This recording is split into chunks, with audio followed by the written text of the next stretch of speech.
आपण पाहताय माय माऊली news channel.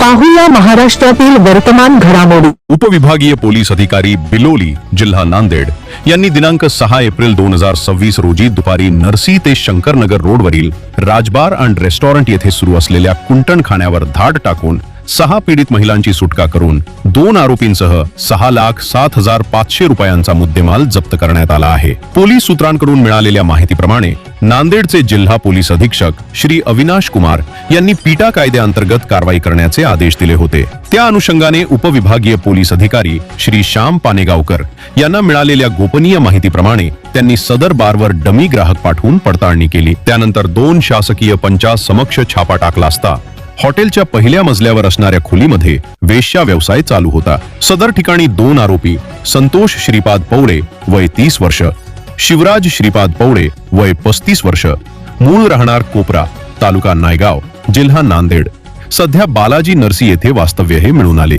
त्यांना ताब्यात घेऊन विचारपूस केले असता आरोपी सोहेल शेख राहणार पनवेल मुंबई हा सदर ठिकाणी महिला पुरवीत असल्याचे त्यांनी सांगितले।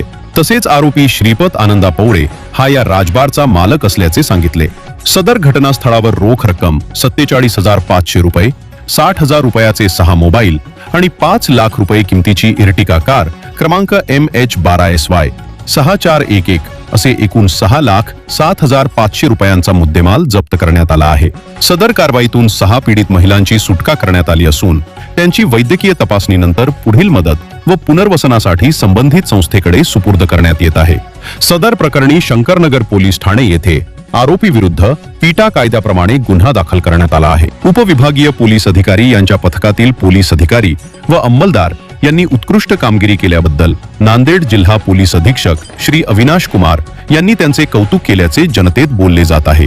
माय माऊली न्यूज चॅनल साठी विकास सोंडारे, महाराष्ट्र प्रतिनिधी। महाराष्ट्रातील सत्य, निष्पक्ष व ताज्या बातम्यांसाठी पहा माय माऊली न्यूज चॅनल आणि सबस्क्राइब करा। धन्यवाद।